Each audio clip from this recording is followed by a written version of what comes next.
Bonjour à toutes et à tous, bienvenue sur Jazzy, le podcast du site d'histoire-géographie de l'Académie de Mayotte. Notre objectif est d'abord d'apporter un éclairage scientifique et pratique en interviewant des chercheurs, des enseignants spécialistes d'une notion contenue dans les programmes d'histoire-géographie, de MC ou de spécialité. Jazzy, le podcast, est ensuite le moyen pour notre discipline, dans une région géographiquement éloignée des grandes institutions scientifiques et culturelles, de garder une mémoire des entretiens donnés par les spécialistes. Jazzy, le podcast, se veut enfin un instrument d'auto-formation professionnelle, conçu comme un écho des stages organisés dans le cadre du plan académique de formation. Aujourd'hui, nous avons l'immense honneur de recevoir Éric Limousin.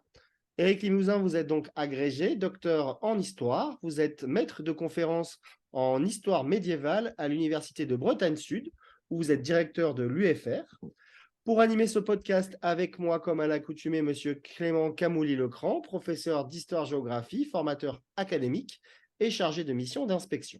Alors, Éric Limousin, nous vous recevons aujourd'hui pour évoquer votre domaine de recherche, à savoir la société byzantine. Vous êtes d'ailleurs l'auteur de la récente documentation photographique de septembre 2022 sur le sujet qui est intitulé Byzance, l'empereur, l'empire, l'État. Alors, pour débuter ce podcast, je vous propose donc une question introductive. Comment avez-vous été amené à vous spécialiser sur ce domaine historique si particulier qu'est Byzance? Je vous remercie tout d'abord de votre invitation. Alors, comment peut-on être byzantiniste? C'est le sens de votre première question. En fait, comme souvent pour les étudiants en histoire de province, parce que je suis un étudiant formé en province, par les universités de province, le hasard joue beaucoup. En fait, tout s'est joué dans une réunion de présentation de l'année de maîtrise à l'université de Poitiers, où les enseignants-chercheurs de l'université proposaient leur sujet de maîtrise aux étudiants. J'étais là. Et Jean-Pierre Arignon, décédé récemment, ayant appris que j'avais fait du grec, m'a dit: vous ne voulez pas travailler sur l'histoire byzantine? Et donc, j'ai accepté, sachant que les autres sujets proposés par ses collègues n'étaient pas moins intéressants, mais ils étaient déjà, ça me parut quelque chose de plus exotique. Donc, je me suis dit, allez, hop, zoup, euh, faisons de l'histoire byzantine. Et donc après, je suis rentré dans le circuit classique, après cette maîtrise sur une chronique byzantine du XIVe siècle, dont j'ai traduit des morceaux, une analyse de l'image et latin. Ensuite, Jean-Pierre Arignon, après m'avoir dit passez l'agrégation et revenez me voir, à l'époque c'est comme ça que ça se passait, m'a dit vous pouvez faire un doctorat. Je me suis lancé dans un doctorat tout à fait classiquement sur les intellectuels byzantins du XIe siècle. Alors, qu'est-ce que c'est qu'être un byzantiniste? C'est s'intéresser à une discipline, un champ de l'histoire médiévale qui a longtemps été considéré comme quelque chose d'exotique, voire d'étrange. Mais ce que j'essaye de faire avec l'ensemble de mes collègues, c'est de bien montrer que l'Empire byzantin, l'histoire de l'Empire byzantin, la byzantinologie, puisqu'on utilisait le terme savant, c'est d'abord de l'histoire médiévale. Et nous sommes avant tout des médiévistes. Seulement, notre champ d'études, c'est pas tout à fait le même que ceux qui travaillent sur la féodalité en Charente ou sur les villes de la Hanse, ou etc., etc. C'est un des champs d'études pas plus exotiques que les autres.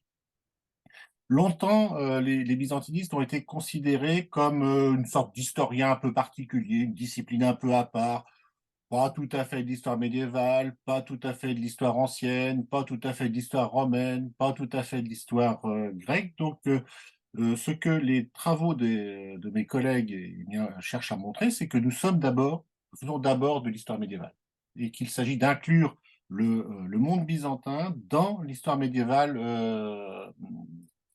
européenne ou proche-orientale, avec les mêmes grandes césures chronologiques, l'expansion économique du Xe-XIe siècle, la grande crise du XIVe siècle liée à la peste noire. En fait, il s'agit de montrer que l'Empire byzantin, c'est un des éléments de ce qu'on peut appeler une sorte de globalisation médiévale, d'un monde global médiéval, à mi-chemin entre l'Occident et l'Orient, à mi-chemin entre la chrétienté et l'islam, à mi-chemin entre ces ères de civilisation.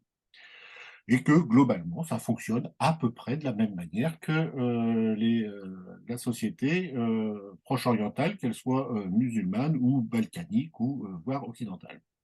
Alors, le terme byzantiniste, le terme byzantin, hormis le fait que l'orthographe pose parfois des problèmes aux étudiants, ce terme de byzantin n'a jamais été utilisé par les contemporains, c'est-à-dire les byzantins ne s'appelaient pas comme ça, pour eux, ils étaient romains. La chronique par laquelle j'ai commencé mon entrée dans le monde byzantin, elle s'intitule L'histoire des Romains. Elle est rédigée au XIVe siècle. Et à la fin, le dernier empereur, en 1453, il est toujours Basileus Stone Romaion, c'est-à-dire empereur des Romains. Pour les contemporains, pour les occidentaux des 10e, 12e, etc., péjorativement, ils sont qualifiés de graikos, de grec. Pas de byzantin. Le terme byzantin, il apparaît au XIVe, XVe, mais surtout au XVIe siècle, dans la pensée politique occidentale pour qualifier quelque chose qui correspond justement à ce monde orthodoxe, quelque chose de compliqué, de pas très franc du collier, d'essentiellement de péjoratif. Et je pense que l'Église catholique, qui a longtemps eu la main sur les études byzantines, a maintenu ce terme-là pour maintenir cet aspect péjoratif. Les Byzantins, c'est ce qui est lointain, tortueux, c'est les célèbres querelles byzantines de l'expression classique de la langue française. Et bon, c'est pas la peine de lutter contre ces a priori. On les conserve. Notre objectif, c'est de montrer que faire de l'histoire byzantine, c'est de faire l'histoire d'une civilisation qui a quelques particularismes. Voilà. Mais alors, donc moi j'ai juste une petite question. Donc, si vous êtes byzantiniste, en fait, vous êtes spécialiste de l'Empire romain, d'une certaine manière. Alors, c'est ce que ma collègue en histoire romaine me dit. Je lui dis non, non, c'est toi qui es spécialiste de la préhistoire de l'Empire byzantin. Donc, en fait, la grande césure, entre cette histoire romaine et cette histoire byzantine, elle se place dans une période assez longue, d'ailleurs, qui va de la fondation de Constantinople par Constantin, donc en 324 pour la fondation, 330 pour l'inauguration, et la crise du 7e siècle. Dans cette période, du 4e au 7e siècle, on a une lente synthèse entre les apports romains, les apports, on va dire, orientaux, c'est-à-dire comprendre grec et voir un peu d'apport perse, et le christianisme. Et cette synthèse, elle se fait tout doucement, tranquillement. Pour utiliser une métaphore culinaire, ça mijote pendant 300 ans, et au bout de 300 ans, on a quelque chose qui n'est plus l'Empire romain, mais qui se réfère toujours à l'Empire romain comme un modèle politique. Le Basilostone Romaion, il a une origine romaine. J'ai certains de mes collègues, en particulier les anglo-saxons, qui pensent que la romanité, c'est quelque chose qui non seulement est utilisé d'un point de vue idéologique, dans la propagande, mais qui est aussi une réalité. Le populus, au sens latin du terme, la politeia, elle serait encore une notion politique qui agit jusqu'au 10e, 11e siècle. Lorsque le peuple se révolte, c'est la politeia qui est en action, le populus qui est en action. Voilà, c'est cette notion de la place de la romanité est une notion essentielle, à cette romanité, il faut ajouter évidemment le moment fondamental qui est la conversion au christianisme. Alors, du coup, pourquoi ce nom d'Empire byzantin s'est-il imposé? Et autre question, à quelle date peut être considérée comme le début de l'Empire byzantin? Justement, la question de la date du début de l'Empire byzantin, c'est lié à la construction de la discipline. C'est-à-dire que pour certains de mes collègues, lorsque je traite de Constantin, de Constance II, en gros jusqu'à Théodose Ier, jusqu'à la fin du IVe siècle, je fais l'histoire romaine. Oui, mais je fais une histoire romaine qui est une histoire romaine qui est en voie de christianisation. Le pouvoir est en train de se christianiser. Les questions d'organisation de l'Église, de définition du dogme deviennent des questions politiques fondamentales, ce qui différencie nettement ce proto-empire byzantin, ou cet empire byzantin de la haute époque, de l'empire romain. Donc, on a une première période, disons de Constantin jusqu'à la fin du VIe siècle, qui correspond à cette première élaboration. Si je reprends la métaphore culinaire de tout à l'heure, à un moment, il faut un peu épicer l'affaire. Et ce qui épice l'affaire, c'est la grande crise que connaît l'Empire byzantin, en gros, de la peste de Justinien, c'est-à-dire dans les années 541-542. Peste de Justinien, conquête arabe, conquête slave, guerre avec les Perses, toute cette longue période de crise qui va de 540 jusque dans les années 700. Ce que mes collègues anglais appellent les Dark Ages, les âges sombres. Alors, âges sombres, tout simplement parce que nous manquons de la lumière des sources. J'admire toujours mes collègues qui travaillent sur le 6e, 7e siècle, qui travaillent sur 2, 3 chroniques sur l'ensemble de la période, alors que moi qui travaille sur le 11e siècle, je croule sous les sources, j'en ai 4 ou 5, ce qui est l'opulence. Et donc ces Dark Ages, cette période des âges sombres est une période où, du fait de la crise démographique, de la crise militaire, de la crise politique, il y a toute une élaboration politique et idéologique qui transforme le vieil empire romain. Et au sortir de la crise, il y a toujours un apparat romain, mais derrière, c'est plus tout à fait la même chose. Je vais vous donner un exemple. Les provinces, les vieilles provinces, les cités, l'organisation en cité du monde romain, en gros, elle est opérante jusque dans les années 600. Lorsqu'on ressort de la crise, il n'y a plus d'administration parallèle à celle de l'Empire. Il n'y a plus d'autonomie des cités. On a une centralisation du pouvoir autour de l'administration impériale. L'Empire, désormais, administre l'ensemble du territoire, les villes, les campagnes, par son administration civile, en s'appuyant sur les évêques, en s'appuyant sur l'armée, mais désormais, le système politique qui avait été mis au point par l'Empire romain, à dire du IIIe siècle, ce système politique n'existe plus. Il a été remplacé par une nouvelle organisation du pouvoir qui est centrée sur la personne de l'empereur. Et donc, dans cette période qui va on va dire, des années 650, 750 jusqu'aux croisades, ben, il y a cette lente élaboration d'un nouvel empire, c'est ce qu'on appelle, nous, l'empire médio-byzantin, qui correspond à la grande période de l'Empire byzantin, qui correspond à l'ancienne question du concours 750-1204. Les dates n'avaient pas été choisies au hasard, qui correspond d'une part à une nouvelle construction politique qui tient compte de l'héritage romain, mais qui ajoute des éléments proprement médiévaux. Par exemple, la relation avec le monde musulman, la nouvelle organisation des pouvoirs dans les campagnes, la prise d'importance de l'Église chrétienne. Donc, dans cette période, on a une lente élaboration qui correspond grosso modo à ce que l'on appelle donc la période médio-byzantine et qui est illustrée par la dynastie macédonienne, qui a l'avantage pour les historiens de durer assez longtemps, donc de permettre une vision bien précise. Et donc, cette période-là, qui va donc 650-1204, c'est une période où on est véritablement dans l'étude de cet empire médiéval. Et ensuite, avec le retour des problèmes liés aux relations avec les Occidentaux, on rentre dans une troisième phase de l'Empire byzantin, bon, qui n'est pas la phase la plus prestigieuse de l'Empire. Mes collègues spécialistes du XIVe, XVe siècle, lorsqu'ils étudient l'Empire byzantin, ils étudient un monde en train de s'écrouler petit à petit. Faut aimer. Voilà. D'accord, merci. Alors, oui, non, mais merci beaucoup pour cette précision. Donc, j'aimerais juste être bien sûr de quelque chose. Quand on dit à nos élèves que finalement l'Empire romain s'arrête en 476, on est bien d'accord qu'il faut un petit peu préciser. On parle d'un empire romain et pas de l'Empire romain dans sa globalité. Finalement, l'Empire romain, il survit jusqu'en 1453. Alors, l'Empire romain d'Occident se termine en 476. On est d'accord. Mais l'idée d'Empire romain, elle survit à cet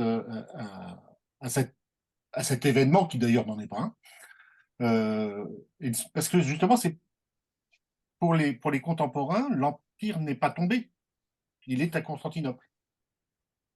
Et la mission de ce pouvoir qui a une vocation universelle, comme en tant qu'héritier de l'Empire romain, on dirait, classique, ça va être de reconstituer à un moment cet empire romain. Vous avez régulièrement des velléités d'un retour à l'universalisme romain. La reconquête justinienne, illustrée par la fresque la mosaïque de Ravenne, qui derrière notre collègue, c'est cette illustration d'une volonté de reconquête des territoires. Lorsque Justinien se lance dans une politique de reconquête, c'est parce que pour lui, les territoires occidentaux de l'Empire, ils ont vocation à revenir dans l'Empire. Seulement, Justinien et surtout ses successeurs sont conscients des réalités. À cet objectif politique s'oppose la réalité politique, militaire, diplomatique des temps, qui fait que ça reste un modèle idéologique, mais ça n'est plus une réalité. Et donc, oui, l'Empire romain s'arrête en 1453. Et même si on peut pousser le bouchon un peu plus loin, vous aurez des spécialistes de la Russie médiévale qui vous diront que la translatio imperii, le passage de l'Empire, s'est poursuivi jusqu'à Moscou, ou des spécialistes des temps carolingiens et ottoniens qui vous diront qu'il y a une renaissance impériale en Occident régulièrement. Les Carolingiens, les Ottoniens, les Hohenstaufen, etc., voire même la papauté qui, par moments, reprend cette idée d'universalisme. Ce que je dis aux étudiants aussi, c'est que des bases du fonctionnement de l'Empire byzantin, c'est le Concile de Nicée de 325. Lorsque l'empereur essaye de régler un problème religieux. Et donc, lorsqu'il connecte les problèmes religieux aux problèmes politiques. Et donc, après 325, tout problème politique peut avoir une connotation religieuse et tout problème religieux a des conséquences politiques. Et quand je veux vraiment provoquer mes étudiants, je leur dis qu'en fait, l'Empire byzantin, pour la France, il s'arrête à la loi de 1905. Il sépare l'Église et l'État. Et donc, il y a cette continuité de l'Empire qui est essentielle. D'accord, merci beaucoup. Merci beaucoup pour cette réponse. Alors, quelle est l'importance de la ville de Constantinople au sein de l'Empire byzantin? Quelle dimension a-t-elle? Alors, sur la ville de Constantinople, c'est un problème en soi. Comment dirais-je? C'est à la fois un problème pour les Byzantins et un problème pour les byzantinistes. Dans le sens où la ville de Constantinople attire tous les regards. On est là à peu près dans la même situation d'ailleurs que dans le cas du califat abbasside. Lorsque vous voulez étudier le califat abbasside, vous étudiez le plus souvent Bagdad, rarement les campagnes du Khorasan. Pourtant, je ne suis pas sûr que l'importance politique et économique de Bagdad soit indispensable. L'Empire abbasside peut vivre sans Bagdad. Ne peut pas vivre sans les recettes fiscales des campagnes. C'est la même chose pour Constantinople. Constantinople attire tous les regards. Hélène Arweiler, qui est une des byzantinistes les plus célèbres et les plus importantes dans l'école française, donc Hélène Arweiler a même défini un concept qui est le concept pour prendre son élan, de constantinopolisation de la société. C'est-à-dire que toute la société est organisée autour de la ville de Constantinople. C'est un empire hyper centralisé. Économiquement, les richesses sont drainées vers Constantinople. Il faut nourrir la ville. Même quand elle est peu peuplée, il faut nourrir parce qu'il y a l'empereur, il y a toute la cour impériale, et donc il y a un marché économique à Constantinople.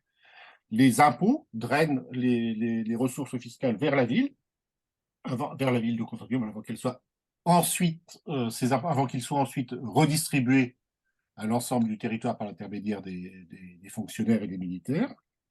Culturellement, les écoles les plus importantes sont à Constantinople. On estime que on peut, sans trop de difficulté, apprendre à lire et à écrire dans à peu près toutes les petites villes de l'Empire. Il y a toujours un un grammairien qui est en capacité d'apprendre à lire et à écrire aux enfants dont les parents sont capables de payer les cours. Nous sommes dans un système scolaire privé. Mais pour les études supérieures qui offrent des possibilités de carrière à l'intérieur soit de l'Église ou soit de l'État, il faut aller à Constantinople.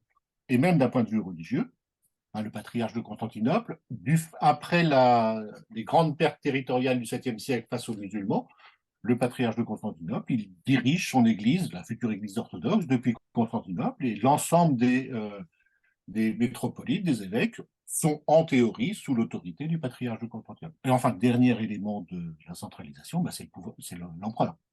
L'empereur est présent à Constantinople.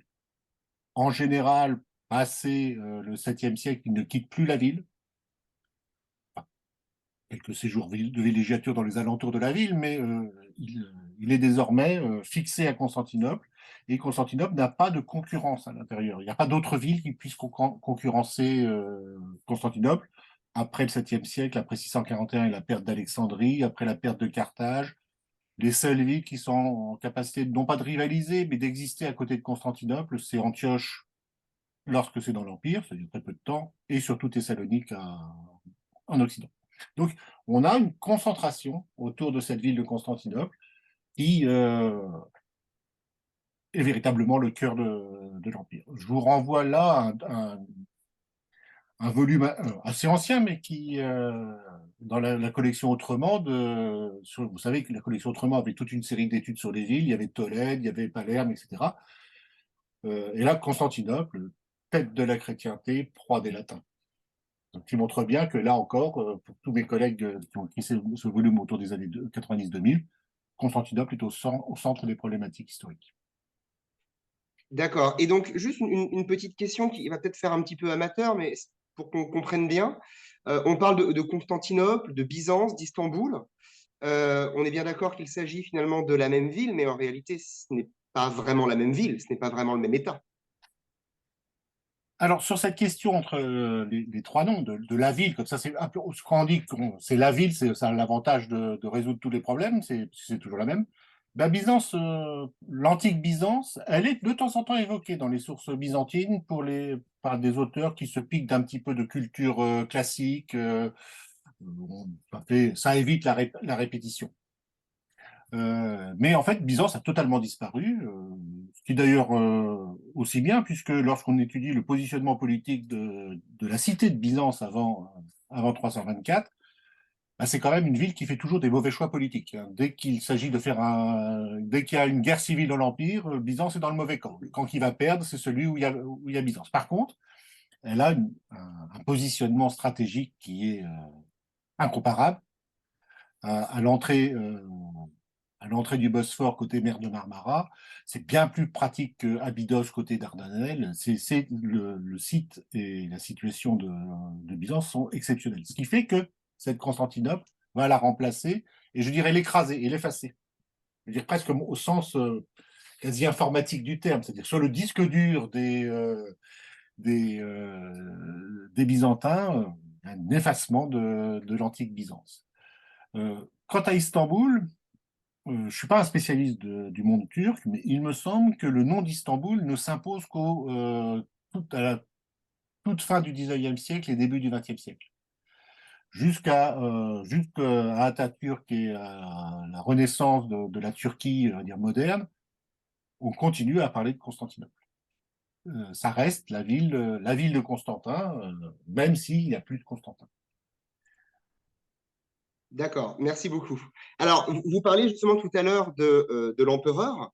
Est-ce que je peux vous poser une petite question dessus rapidement? Alors, la question va être rapide, mais peut-être que la réponse ne le sera pas. Euh, du coup, on parle de Basileus. Qu'est-ce que c'est que ce terme, en fait? Qu'est-ce qu'il recouvre? Finalement, quand on parle de l'empereur de l'Empire byzantin, est-ce que c'est le même type d'empereur que Napoléon, par exemple, ou que l'empereur du Japon? Est-ce que cette notion d'empereur, on peut la substituer à une conception peut-être plus moderne ou contemporaine? Alors, sur cette question, en fait, c'est plus la notion d'empire que d'empereur qui serait intéressante de comparer. Je repars de votre question initiale sur le basileus.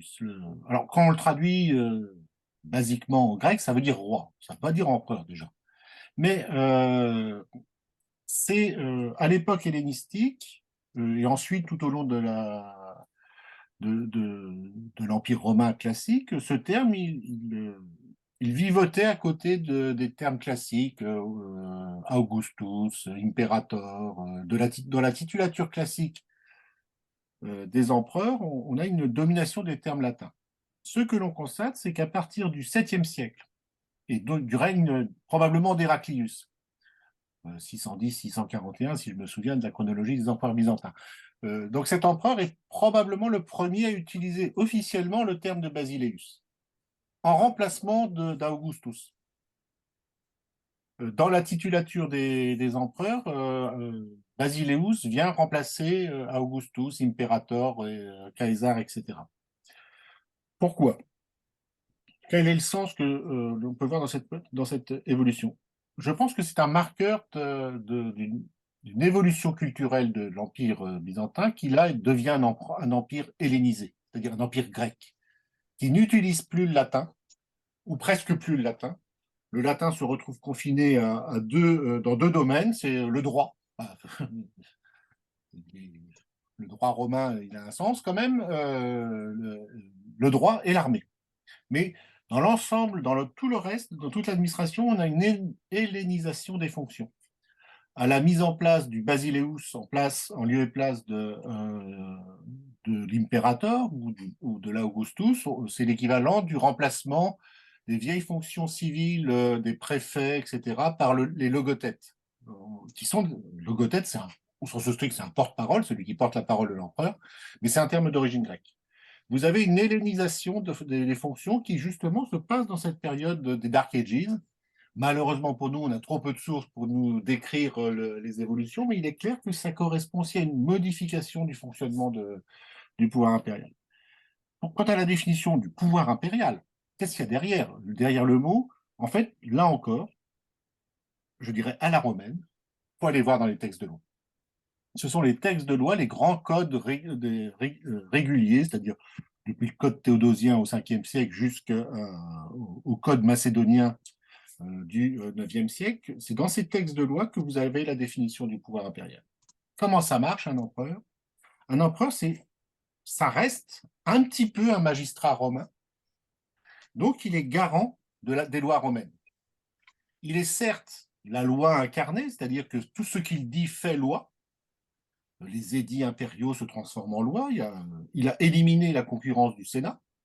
Il n'y a plus le Sénat pour valider les lois impériales à partir du 8e, 9e siècle et officiellement du début du 10e siècle. Donc, il est garant des lois romaines et il doit également, autre aspect, respecter les lois divines. C'est-à-dire que c'est un magistrat romain, mais également un empereur chrétien. Et donc, on a la définition d'un pouvoir qui est limité par la loi et par la morale chrétienne.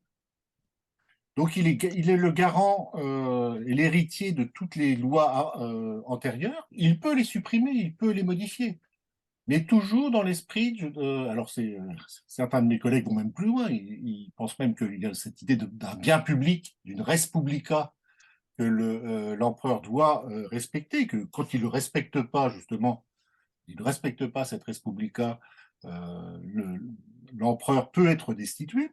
Donc, il est le garant des lois civiles. Il a été choisi par Dieu. En tant que monarque choisi par Dieu, il a un pouvoir quasi absolu, mais un pouvoir qui est quand même limité par la morale. Certes, l'assassinat politique, ça se pratique. À l'époque médiévale et dans le monde byzantin, ça se pratique pas plus qu'ailleurs, mais ça se pratique. Mais à chaque fois, cela nécessite des aménagements idéologiques. Lorsque Basile Ier fait assassiner son prédécesseur Michel III, il va le payer cher, entre guillemets, d'un point de vue idéologique, en étant obligé de céder sur certains points à l'Église qui va avancer, profiter de cette faiblesse politique. Enfin, dernier élément, donc un magistrat ou un pseudo-magistrat choisi par Dieu Et également, le dernier élément, il y a un choix dynastique. L'empereur appartient à une dynastie. Dans le monde byzantin comme dans le monde romain, dans l'Empire romain, il n'y a pas de règle de succession. Et donc, on a cette alternance de choix du meilleur, le plus souvent par la révolte. Hein. Et un révolté qui arrive à prendre le pouvoir, c'est donc qu'il a obtenu le soutien de Dieu. Je vous renvoie là à la grande thèse de Jean-Claude Chénet sur Pouvoir et contestation à Byzance, où il montre dans un de ses chapitres, qui est un des chapitres les plus éclairants, la transformation progressive de l'empereur en place par toute une série de mauvaises décisions. Il se transforme petit à petit en tyran. Et dans le même temps, le révolté, qui au départ n'est qu'un usurpateur, par toute une série de bonnes décisions, par actes symboliques, se transforme petit à petit en empereur légitime. Et vous avez un croisement des deux courbes, en quelque sorte, qui fait qu'à un moment, la dynastie précédente prend fin. Sur le principe dynastique, si vous me permettez de développer un peu, là, c'est le grand truc des Macédoniens. La dynastie macédonienne va réussir beaucoup de choses, et en particulier cette implantation de l'idée de dynastie. À tel point, et par plusieurs aspects. D'abord, par une pratique familiale du gouvernement. Par simple curiosité, il suffit d'aller voir ce que sont devenus les enfants de Basile Ier. Il les a tous associés à son pouvoir. Et le seul qu'il n'a pas associé à son pouvoir, c'est parce qu'il avait décidé qu'il allait en faire un patriarche.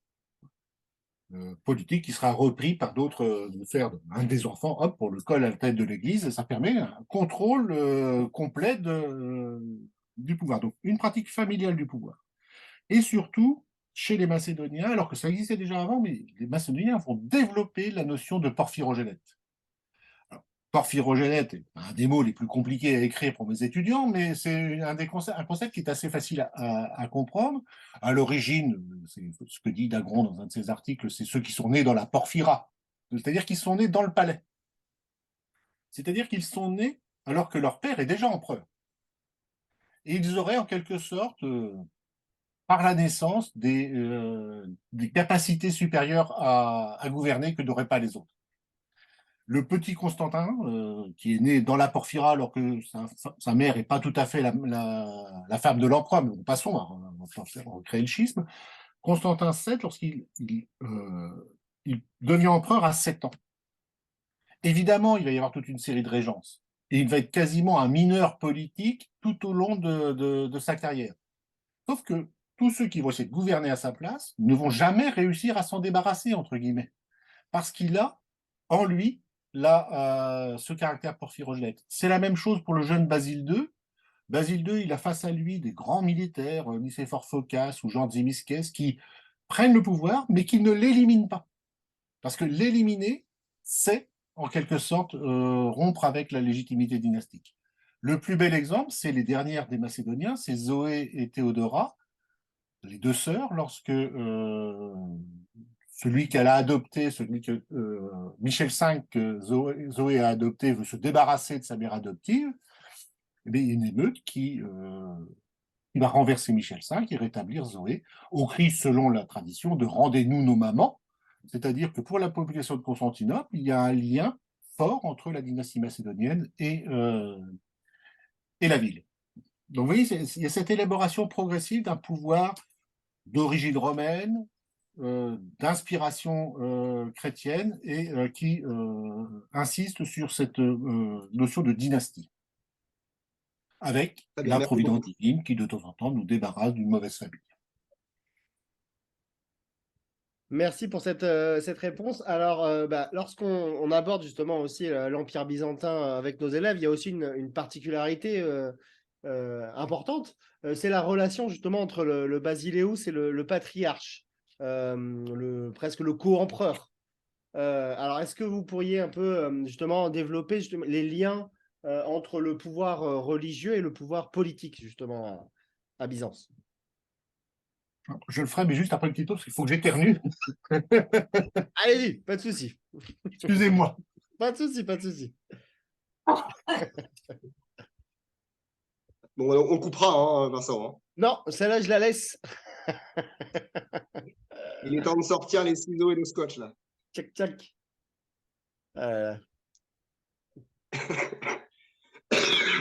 Eh ben, putain, Tous en pleine forme. ouais, c'est... Excusez-moi. Donc, il y aura une Ouais, pas petite de souci. coupure, je suppose, dans le montage. Ou Non, alors je disais à un Clément, pas du bêtisier. tout. Non, non, on va laisser ça. Vous faites un bêtisier après. C'est ça. Donc, alors, pouf, pouf, je reprends. Donc, sur cette question des relations entre l'empereur et le patriarche, c'est une question qui est typiquement médiévale. Vous pouvez poser la même question à mes collègues spécialistes de l'Occident médiéval. Quelles sont les relations entre les pouvoirs, le pouvoir temporel et le pouvoir spirituel? On part du même fond, c'est-à-dire la tradition gélasienne, les deux glaives, etc., etc. Le pouvoir temporel d'un côté, le pouvoir spirituel de l'autre. La seule différence, c'est qu'à Byzance, à Constantinople, la situation est à la fois plus simple et plus complexe. Plus simple parce que ils sont voisins, les deux.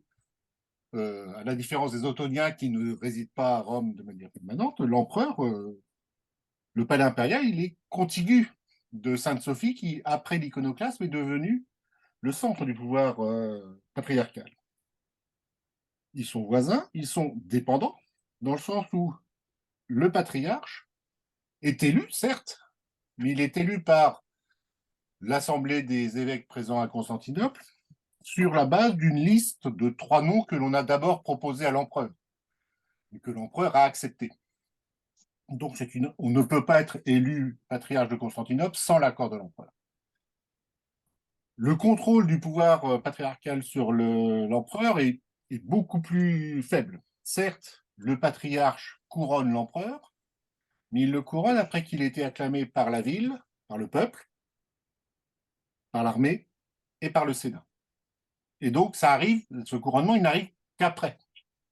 On ne couronne pas un empereur avant qu'il ait été acclamé par, je dirais, les tenants de la romanité classique. Donc, Poulos, l'armée et le Sénat.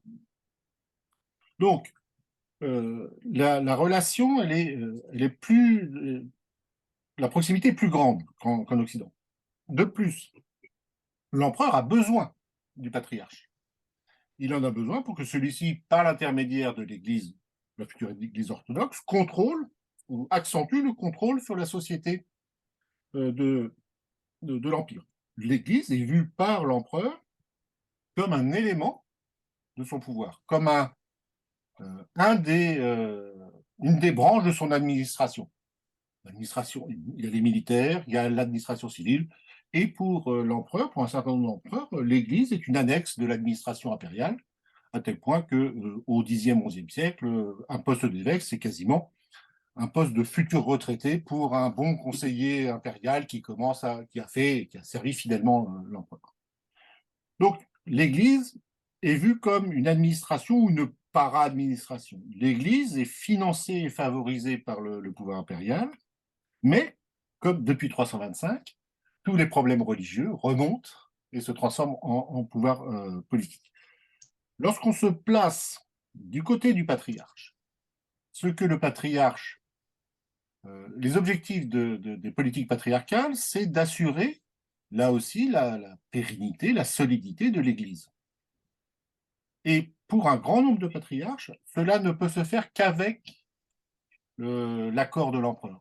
Ils sont partisans d'une collaboration intense entre le pouvoir spirituel et le pouvoir temporel. La seule chose que les patriarches n'aiment pas, ont du mal à accepter, c'est lorsque les empereurs se mêlent de la définition du dogme, ou ont des pratiques qui vont à l'encontre du droit canon. Mais la plupart du temps, les patriarches sont très conciliants vis-à-vis des empereurs. On a en fait à l'intérieur de l'Église orthodoxe 2 tendances. Une première tendance qui n'a quasiment jamais le pouvoir, qui est celle que l'on appelle traditionnellement l'Église acribique ou intransigeante, qui demande une séparation nette entre le pouvoir politique et le pouvoir spirituel. C'est celle qui va par exemple s'opposer à l'iconoclasme des empereurs du 8e, 9e siècle. Et à côté de cette église acribique, vous avez une église que moi je qualifie d'église politique, qui accepte la collaboration pour être en capacité de mieux contrôler la situation de l'église. Donc, on est dans un dialogue entre le pouvoir patriarcal et le pouvoir impérial qui, 9 fois sur 10, tourne toujours à l'avantage du pouvoir impérial. Mais les empereurs ont besoin de ce soutien, du patriarche. Je vais vous donner un exemple. Revenons d'ailleurs à Constantin VII Porphyrogénète. Constantin VII, il est issu de l'union de son père Léon VI avec la maîtresse officielle de l'empereur à l'époque, Zoé Carbonopsina, Zoé aux yeux noirs. Ça fait tout de suite, ça fait rêver.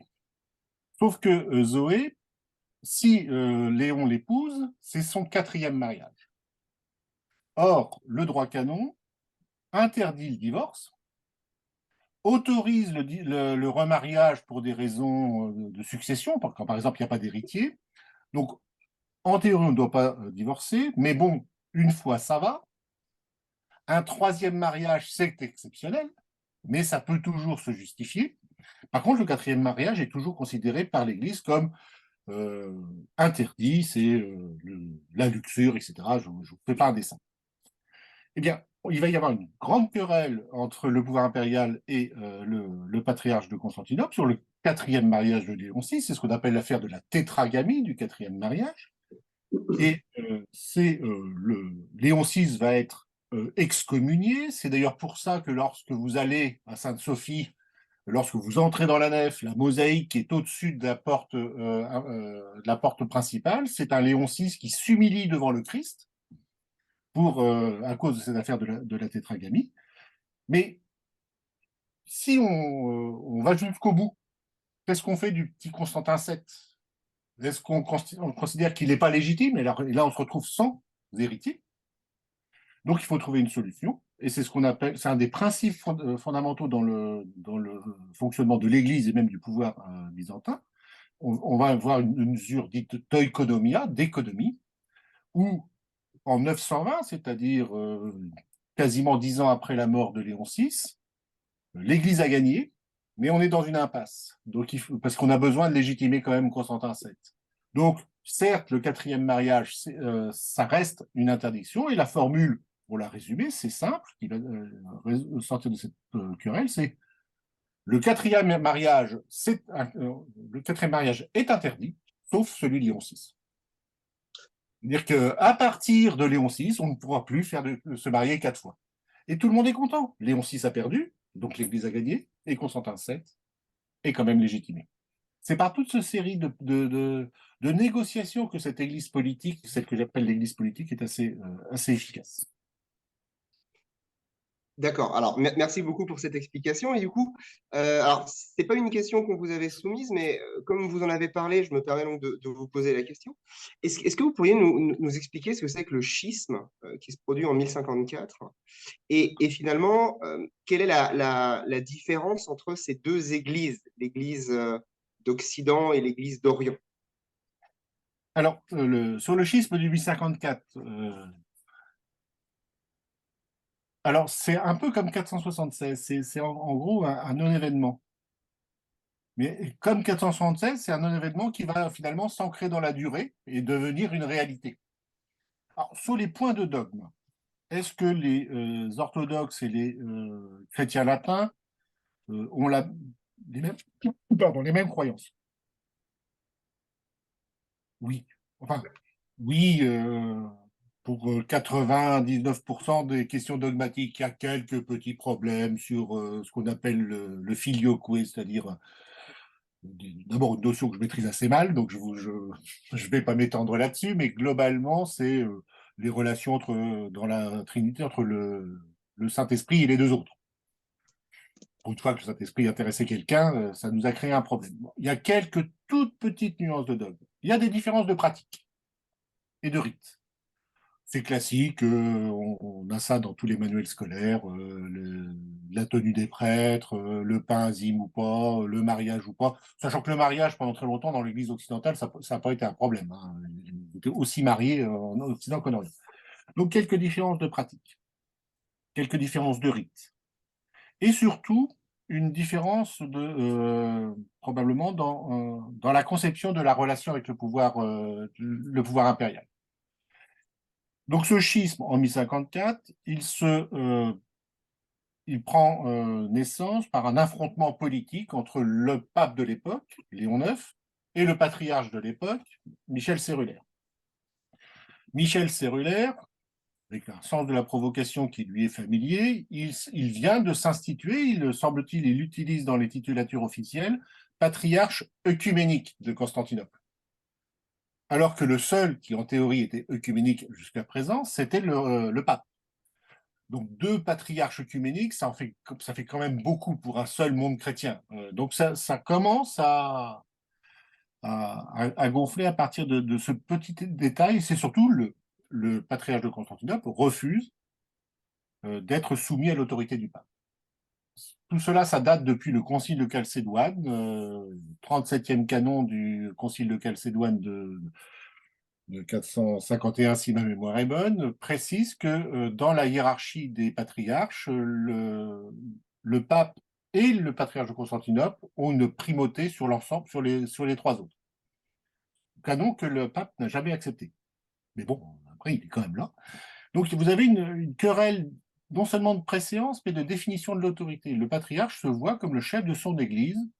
Il veut bien que le pape soit le chef de son église à lui, mais il ne veut pas d'intrusion du pape dans la sphère orthodoxe. Or, ce que l'on constate, c'est que dès qu'il y a un patriarche qui a des problèmes avec l'empereur, la première chose qu'il fait, jusqu'en 1054, c'est demander de l'aide au pape.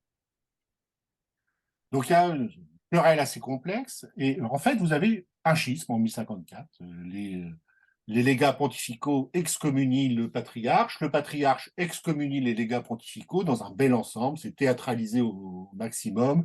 Il faut imaginer le légat pontifical entrant dans l'église de Sainte-Sophie un jour d'office et traversant toute la grande nef pour aller déposer la bulle d'excommunication sur l'autel de Sainte-Sophie et repartant ensuite pour après quitter Constantinople. Donc, on a de la théâtralité, on a du spectaculaire, on a du symbolique et de l'acte politique. Et ensuite, qu'est-ce qui se passe dans les sources? Rien. Mais alors, rien de rien.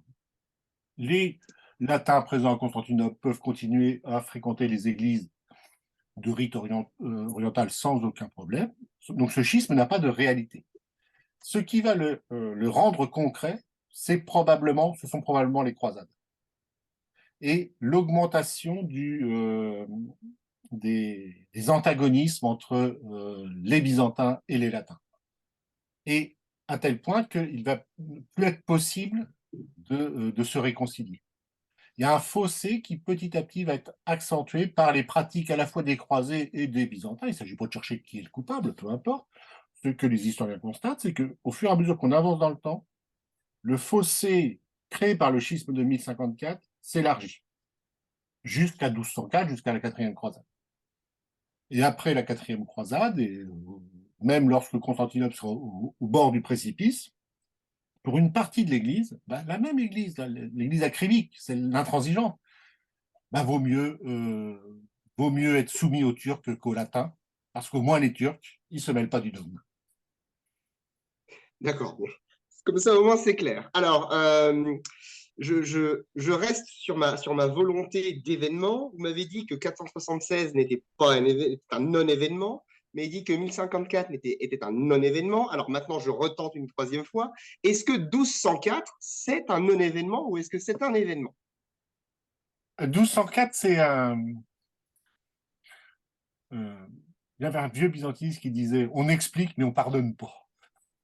Alors justement, est-ce que vous pouvez nous expliquer ce qui s'est passé? On n'est pas là pour pardonner, ni pour juger. Non, mais c'est, sur 1204, j'avoue que c'est un événement sur lequel je n'arrive pas à avoir une position stable. C'est-à-dire que je n'arrive pas à me rendre compte si 1204 est une rupture ou une accélération. Et vous voyez la nuance, c'est-à-dire est-ce qu'il y a quelque chose qui s'est cassé en 1204 ou est-ce que c'est quelque chose qui finalement ne fait que c'est une boule de neige qui est en train de dévaler la pente, si vous voyez la métaphore. Économiquement, 1204 n'est pas un événement. C'est-à-dire que tous les processus économiques, le développement du commerce italien, l'expansion économique du monde byzantin, tout ça, 1204, ce n'est pas un événement. La rupture économique, c'est la grande peste, c'est la peste noire. C'est la peste noire qui vient stopper l'expansion économique et probablement la prospérité pour un temps. Alors politiquement, euh, c'est là, on est probablement dans une rupture, dans le sens où le pouvoir byzantin, qui est encore un pouvoir important, qui a une dimension interrégionale tout au long du XIIe siècle, c'est-à-dire que les empereurs du XIIe siècle, Alexis Ier Comnène, Jean II Comnène et Emmanuel Ier Comnène, sont des empereurs qui peuvent intervenir au-delà de leur empire. Alexis Ier Comnène participe à la première croisade, Emmanuel II, c'est plus complexe, mais globalement, ils ont encore un pouvoir, c'est encore une puissance. À partir des coups d'État des années 1180, peut-être un peu moins, mais ça reste encore un État qui a des moyens, c'est-à-dire qui est en capacité de mobiliser par sa fiscalité, pardon, de grandes sommes d'argent, enfin d'or, pour financer une armée ou financer, etc., etc. Lorsque les empereurs, lorsque Frédéric Barberousse traverse l'Empire romain, les empereurs byzantins inventent une taxe, l'alémanicote, pour payer le passage des Allemands. Donc c'est possible. Donc il y a encore une richesse. Par contre, politiquement, il n'y a probablement plus de direction à la tête de l'Empire. Et les empereurs byzantins, du début du XIIIe siècle, pensent pouvoir utiliser les latins pour régler leurs problèmes internes. Comme ils l'ont déjà fait à la fin du XIe siècle en utilisant les Turcs pour essayer de les faire intervenir dans les conflits au sein de l'aristocratie byzantine. Ça n'a pas très bien réussi. Ben là aussi, ça n'a pas très bien réussi. Donc 1203-1204, la quatrième croisade, elle est détournée parce que tout le monde veut qu'elle soit détournée. Il n'y a que quelques croisés, alors croisés sincères, c'est un truc, c'est une phrase que les Byzantins ne peuvent pas entendre, mais il y a quelques croisés qui refusent le détournement et qui vont faire là où c'était prévu, c'est-à-dire vont en Égypte. Et après, se rendant compte de ce qui se passe, font demi-tour pour participer à la curée comme tout le monde. Villehardouin, par exemple, ceux qui vont fonder la principauté de Morée dans le Péloponnèse, il a d'abord continué vers l'Orient. Après, il a fait demi-tour. Donc, ce que ça crée, ça crée une rupture dans la présence du pouvoir impérial à Constantinople. Mais ce pouvoir impérial byzantin, il va renaître très vite. Je n'ai pas la chronologie en tête, mais elle se retrouve sans trop de difficultés. Mais il me semble que dès 1208, il y a un empire byzantin qui est en train de renaître à Nicée, c'est-à-dire à une petite centaine de kilomètres à peine de Constantinople. Et cet empire byzantin renaissant, il arrive sans difficulté à s'imposer à tous les Grecs. La seule chose qu'évidemment, il n'a pas, c'est Constantinople. Mais au moins, désormais, cette dynastie, ces empereurs de Nicée, ils ont un objectif politique, c'est récupérer la ville. Et donc, cette rupture, elle existe, parce qu'il n'y a plus d'empereur byzantin, il y a un empereur latin à Constantinople, quelques-uns, pas beaucoup, mais elle a l'avantage de faire démarrer ou redémarrer un cycle politique chez les Byzantins. C'est-à-dire, on a, autour des empereurs de Nicée, la reconstitution d'une idéologie, d'une politique économique, d'une politique diplomatique, etc., etc., un redémarrage en quelque sorte, qui s'arrête à la reprise de la ville.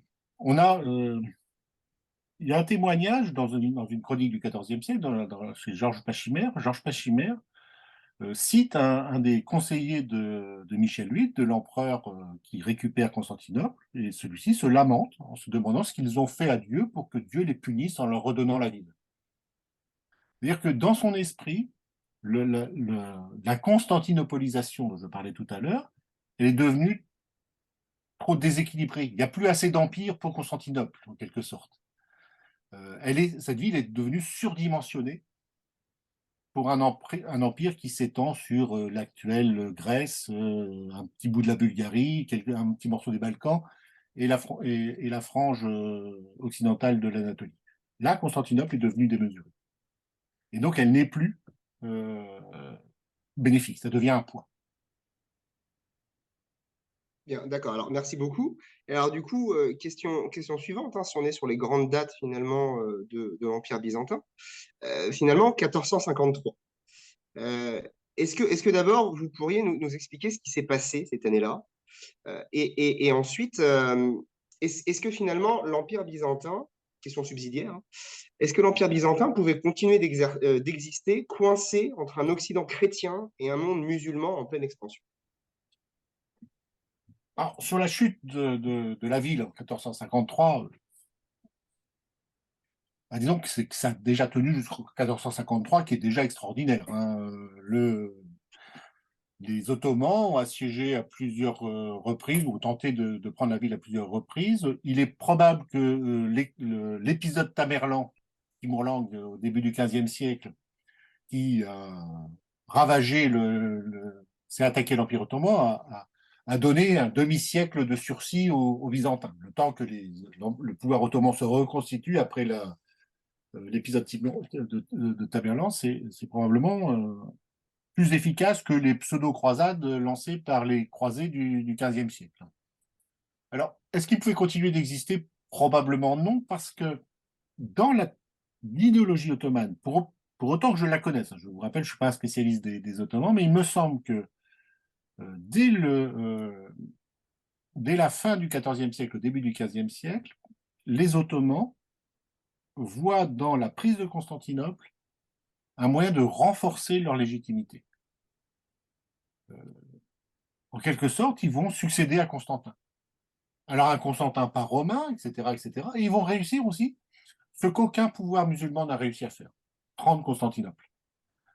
Ça demanderait vérification, mais il me semble que Constantinople est la seule ville, traditionnellement, c'est ce que l'on dit, qui est citée, si ce n'est dans le Coran, du moins dans les hadiths. C'est un objectif, la prise de Constantinople, depuis le 7e siècle pour les musulmans. Ils ont échoué, il y a 3-4 sièges de Constantinople qui échouent, ils ont échoué tout au long du 7e siècle, ils ont échoué au 8e siècle. Et donc les Ottomans réussissent ce que les Omeyyades ont raté, quasiment ce que les Abbassides, ils n'ont jamais trop essayé, mais ils deviennent le pouvoir musulman qui a pris la ville des Romains.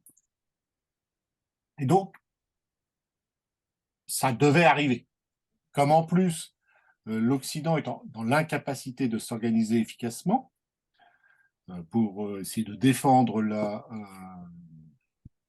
la ville, comme en plus, il est fort probable qu'une grande partie de la population byzantine aurait refusé cette aide latine,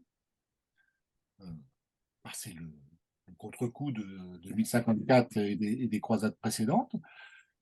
Sans vouloir faire du what if history, il semblerait que à un moment, la ville va tomber. Quand? C'est qu'une question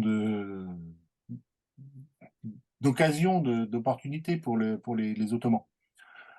1453, le royaume de France a quand même 2-3 trucs à faire à ce moment-là. Les rois de France et les rois d'Angleterre, ils ont d'autres problèmes. Dans le Saint-Empire également, les Hussites, les Hongrois, tout ça, tous les problèmes tous les pouvoirs chrétiens ont des problèmes politiques à régler.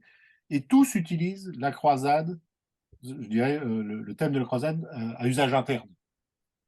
C'est-à-dire, je vous renvoie là, par exemple, à Jeanne d'Arc. Jeanne d'Arc, lorsqu'elle écrit aux Anglais devant le siège d'Orléans, elle leur dit rendez-vous, parce que de toute manière, votre guerre est illégitime et vous allez perdre, et rendez-vous, comme ça, nous pourrons enfin aller nous battre pour libérer les lieux saints, etc. Mais dans l'esprit de Jeanne d'Arc, c'est les lieux saints. Constantinople, c'est sur le chemin, ça n'est pas, pour elle, ça ne l'intéresse pas. Donc il est fort probable que dans ce milieu, au milieu du XVe siècle, l'Empire est déjà mort, mais il est tellement mourant, c'est que le malade qui ne sait pas qu'il va mourir. Et tous les autres le savent. Merci pour ces réponses. Alors, on arrive presque à notre heure d'entretien. Alors, on a deux questions d'un collègue. Je vais Mmh. vous les poser. Alors, première question, il me dit que pensez-vous de la thèse de Sir Stephen Runciman expliquant que la première croisade est un déchaînement de violence dogmatique au détriment de l'Empire byzantin? Alors, Sir Runciman a par moments écrit des choses plus intelligentes. Non, je pense que la première croisade, c'est... comment dirais-je? Il faut que j'arrive à trouver le... Pour les Byzantins, la première croisade, c'est quelque chose d'incompréhensible. On ne peut pas euh, décréter une guerre pour des motifs religieux. C'est-à-dire que, et surtout, on ne peut pas promettre à des militaires l'absolution ou la rémission de leurs péchés, parce que quand même, il y a un vieux canon de Basile de l'époque de Basile de Césarée qui dit que un militaire, quoi qu'il en fasse, malgré toutes ses qualités, à un moment, il va tuer quelqu'un. C'est son objectif. Le militaire, dans le combat, il va y avoir des morts. Et il semblerait que à un moment, dans les 10 commandements, tu ne tueras point. Le christianisme a un vieux fond iréniste, pacifiste, qui fait que ça ne peut pas aller. Alors, on est obligé de faire la guerre. Saint-Augustin, etc., vous explique ça très bien. Mais de là à promettre la rémission des péchés, des peines à ceux qui vont faire la guerre, ça fait beaucoup pour les Byzantins. Je pense que les Occidentaux, les Latins, au moment de la première croisade, ont une méconnaissance, pas absolue, mais une méconnaissance de l'Orient assez remarquable. Lorsque vous regardez les contingents de la première croisade, il y a deux catégories de personnes qui connaissent un peu la situation. Il y a les Italiens, les villes italiennes, Venise, Gênes et Pise, et les Normands d'Italie. Les Normands d'Italie, ils le connaissent d'autant plus qu'ils viennent d'échouer 10 ans auparavant, essayer de conquérir au moins l'Albanie, Guiscard et compagnie, Alexis Comnène les a renvoyés à la mer, avec l'aide des Vénitiens.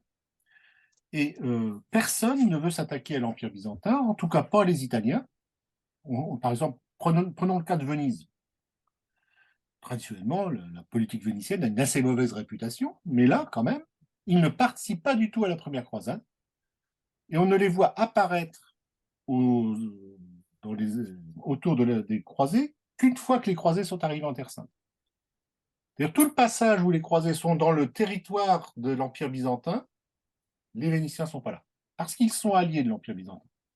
Les seuls marchands, les seuls Italiens présents, ce sont les Génois, parce que les Génois n'ont pas d'accord avec les empereurs byzantins.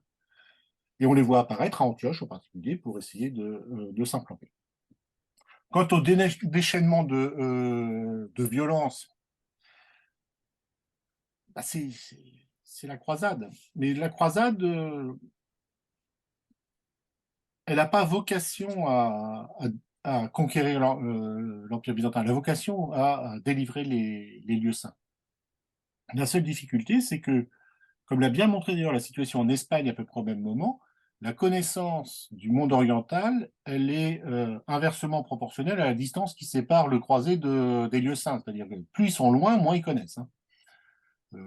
Les croisés qui sont autour de Godefroy de Bouillon ont-ils une connaissance précise de la situation géopolitique du Proche-Orient à ce moment-là? Je ne le crois pas. Ils comprennent vite. Ils comprennent très vite. Une fois qu'ils sont arrivés en Terre Sainte, ils vont comprendre même très très vite.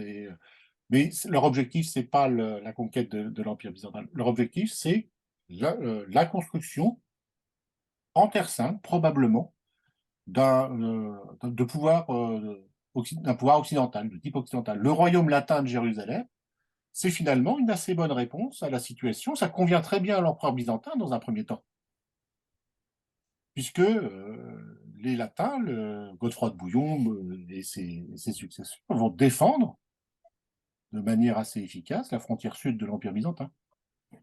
Ce qu'ils ne supportent pas, c'est la présence des Normands à Antioche, parce qu'Antioche est une ville byzantine. Dans les accords passés par les croisés et Alexis Ier Comnène, ils devaient rendre Antioche. Mais Jérusalem, pour ce qu'ils veulent, à Jérusalem, les Latins.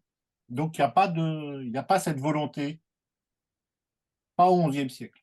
Alors, je ne dirais pas la même chose pour les croisés de la quatrième croisade, là, mais sauf que vous avez une bonne centaine d'années de connaissances on a c'est des choses qui ont été montrées par Jonathan Ridley-Smith sur les croisés, sur le recrutement des croisés. On a des chevaliers occidentaux, c'est des croisés quasi professionnels, hein. Ils n'arrêtent pas d'y aller. Ils y vont, ils reviennent, ils repartent, ils reviennent, etc. Donc la connaissance du monde oriental progresse plus vite, probablement que dans l'autre sens, parce que les Byzantins vont rarement dans le monde occidental. Et la deuxième D'accord. question? Merci. Alors, la deuxième question, toujours issue d'une lecture d'un ouvrage critique. Alors, il demande, notre collègue, que pensez-vous de l'ouvrage de Peter Frankopan, L'appel de l'Orient, notamment la deuxième partie de l'ouvrage, n'y a-t-il pas un manque d'objectivité? Je ne l'ai pas lu. Ah, Parce que c'est pas ma période de recherche préférée. Je sais qu'il a eu un écho, en particulier parce qu'il y a un vulgarisateur qui fait un très bon podcast sur l'histoire qui l'a lu, lui, qui l'a très bien lu. J'en ai écouté des passages. Il a eu plus de courage que moi sur l'ouvrage de Frankopan. Euh, si je me souviens bien de la thèse de Frankopan, il y a une idée d'une préméditation. Si je ne me trompe pas, faudrait vérifier. Bah,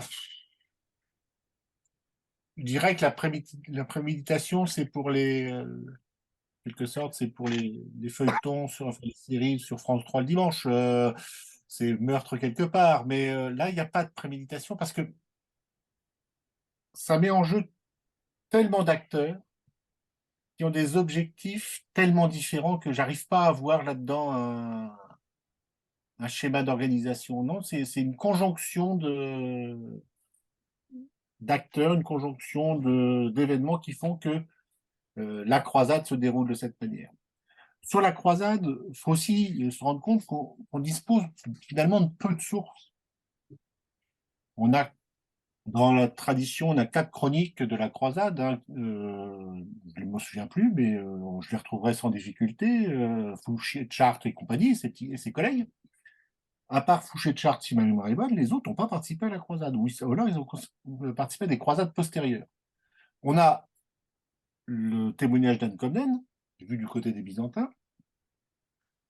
Autant je peux avoir une petite tendresse pour Anne Comnène, parce qu'une femme qui écrit une histoire au XIe siècle, le monde byzantin est en avance, mais par contre, elle manque totalement d'objectivité vis-à-vis de la politique de son père. Enfin, les sources musulmanes, elles sont aussi très postérieures. On a un témoignage, alors je crois que c'est Ibn al-Athir, ou peut-être Ibn al-Kalanizi, mais il faudrait que je vérifie, qui dans un passage qui a longtemps qui a été analysé très profondément par Claude Cahn dans Orient et Occident au temps des croisades, Ibn al-Kalanizi ou Ibn al-Athir, mais je crois que c'est Ibn al-Athir, excusez-moi, il faudrait que je vérifie, euh, il met en parallèle les attaques occidentales en Espagne. Je me refuse à appeler une reconquista, parce que pour reconquista, il a fallu que ça soit conquista déjà. Les attaques chrétiennes en Espagne, la situation en Italie du Sud, l'expansion normande d'Italie du Sud qui va jusqu'en Tunisie avec la première croisade. Et il y voit une sorte de concertation du monde latin qui a décidé de s'attaquer à l'Orient. Non. Ou alors, comment ont-ils fait tous ces pouvoirs latins pour se mettre d'accord? Là, je ne crois pas à une internationale latine contre le monde oriental. Mais je ne maîtrise pas suffisamment la thèse de Frankopan sur la première croisade. Mais le, parfois, alors là, c'est mon avis personnel, les explications, parfois, il ne faut pas nécessairement chercher une raison objective et rationnelle aux, aux décisions politiques des acteurs. Comme disait Feu Michel Rocard, il y a plus d'incompétents que de complotistes. Et je pense que la première croisade est une succession de hasards, qui à la fin fait un événement. Mais je ne suis pas suffisamment au fait de la thèse pour aller plus loin. Ok. Eh bien, merci Éric Limousin pour cette heure d'échange. C'était évidemment complètement passionnant sur un moment de l'histoire qui est souvent méconnu ou peu pratiqué. Et on espère que du coup, on a pu apporter quelques éclaircissements utiles pour cette période. Vous retrouverez donc ce podcast sur le site académique de Mayotte, Jahazi, qui sera publié prochainement. Merci à toutes et à tous. Au revoir. Merci. Merci.